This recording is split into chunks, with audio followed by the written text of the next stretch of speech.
The Weiskerger case raises a question that often sounds convoluted in law. The question is whether a subjective or objective test is being used here.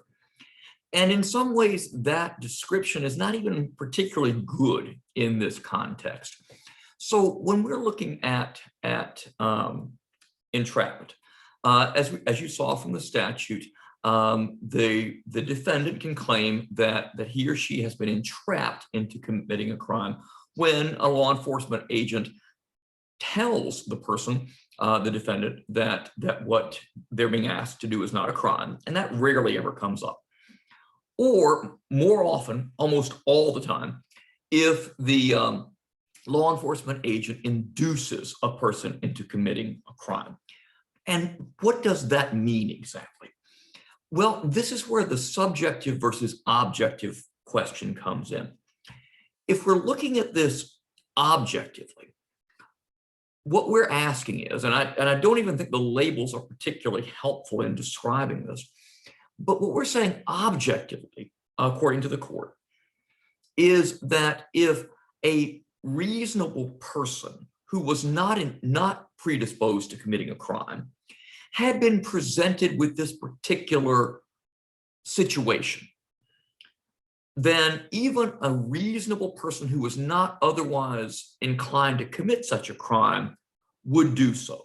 That this really was kind of something that was too good to be true. That even though there was a risk of criminal conviction, that when presented with this opportunity that almost no one is ever presented with, or that came up in this particular circumstance, which is not really duress, but is just, kind of on this border of something, basically an offer that's too good to refuse, even though it's a crime. That's sort of what we're talking about.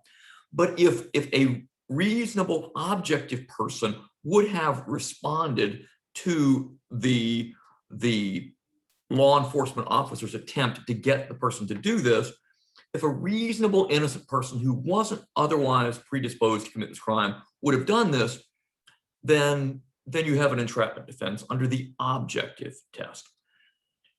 Under the subjective test, we don't ask what the officer did so much as we're asking, was this particular defendant predisposed to committing this crime? Are there indications that this defendant would have engaged in this kind of criminal activity before? So, you go to a club, and in order to try to feel cool, you are willing to take drugs. You go into a club, someone says, come do this cocaine with me, and it's the cool crowd. You're not used to being a part of this crowd, so you go in, you do a little bit of cocaine. Have you been induced, if these folks are undercover agents, have you been induced to committing this crime? If we can show that you've previously snorted cocaine, if we can show that you've Googled, where can I find cocaine? If you've previously Googled, how much does it cost to buy a line of cocaine? Then those are all indications that you might have been willing to do this, even if not presented with this golden opportunity to be part of the cool crowd that may not have otherwise ever presented itself, that you were out looking for the opportunity or previously had done it. Most often we're talking about, in the context of inducements, sting operations. And the idea is that we're trying to catch people committing crimes that we'd otherwise have to wait around for them to commit, when their commission of that crime would be pretty dangerous. But we don't want to just create a crime. We don't want to lure someone into doing something they would have never otherwise done and then punish them. So this is our effort to try to figure out, when we have nabbed the person who otherwise would be committing a crime, and this is our chance to get them, when we might not find them doing it until it's too late, if we don't, versus the person who would live a perfectly innocent life, at least with regard to this type of crime. But for this sort of, too good to be true opportunity, the person is now willing to do something he or she wouldn't have otherwise been willing to do. So this case, the Weiskerger case, really asks the question of what type of test are we using? Are we saying, have the police gone too far? Would this have induced an innocent person to commit the crime? Or the subjective test, is this something that this particular defendant would not have done, and the police went too far?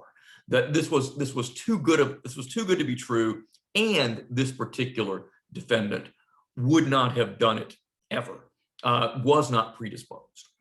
So the one asks only about the police behavior, the other asks about the police behavior in conjunction with whether this particular defendant was predisposed to commit this crime. Has this defendant Googled where to buy lines of cocaine, or is this someone who's never used drugs in his or her life? Pennsylvania, as we learned in the Weiskerger case, is an objective state. So all we ask about in Pennsylvania is whether the police have set up a sting operation that presents a defendant with a situation that is so good, too good to be true, that even a person who was not predisposed would in fact commit this crime.